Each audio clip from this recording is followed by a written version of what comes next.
So today is April 19th. This is Shawn McHenry and Brian of the Rocky Mountain Koi Club and famous Mystic Koi. In case you're wondering what it takes to grow koi in Colorado, it's April 19th once again, which means it is not. And look at it, it is coming down. Colorado has a completely different challenge with growing fish, and Shawn McHenry is going to help us up here make it the best. If you want to grow the best fish, you ask the best people. So, hey, Shawn, tell everybody what you're doing right now, because they see you bagging fish, they've seen you do a lot, but why is this different? Oh yeah, so it's a little bit different.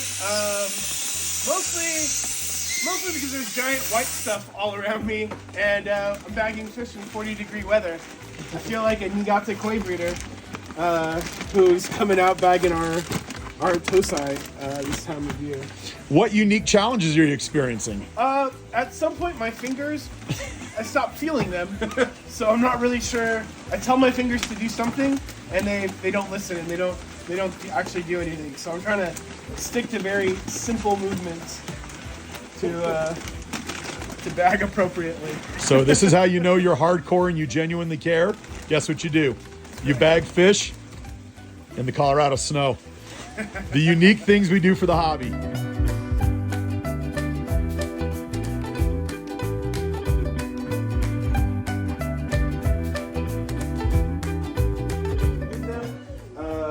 These Shiro Utsuri would probably be a lot more expensive at my store than what you guys are paying for them. So I wanted to let you guys know you guys are in for like a treat picking these out today.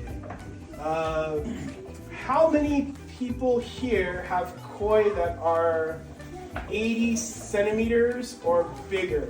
So 80 centimeters is like 30 inches or so. You'll have competition, and then you'll be taking these fish to the koi show. That's in August. Yes, sir. Yeah. And you'll have like the ZNA judges there picking what they believe is the best fish. And there's probably not going to be a size, like different sizes. So some of you guys will come home with fish that are probably this big, or maybe, I don't know your growing techniques. And some of you guys will be coming home with fish, or coming to the show with fish this big.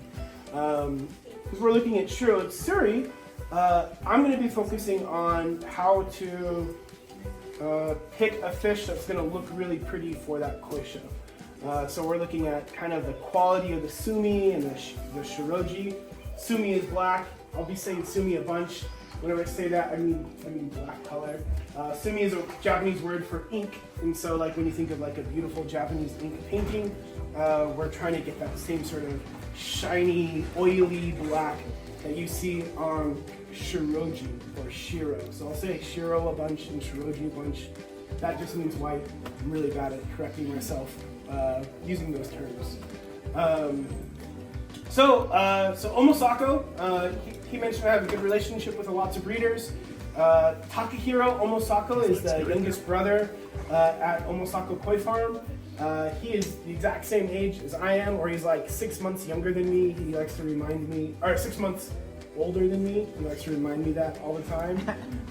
He actually spent a decent amount of time at my store learning like English and learning how the American koi market works.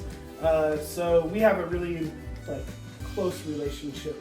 And he's taught me a lot about Shiro Utsuri. Shiro Utsuri is one of my favorite varieties because they change so much. And although like, you know, we look at magazines and we look at a finished product of a koi at a koi show, or like in a magazine or a video, for me, like the experience and the changing of koi is like what the hobby's all about. So seeing a fish that's, you know, completely white in a blank slate and seeing that sumi develop or that black develop over time, to me that's exciting, and that's sort of the journey and the process of koi.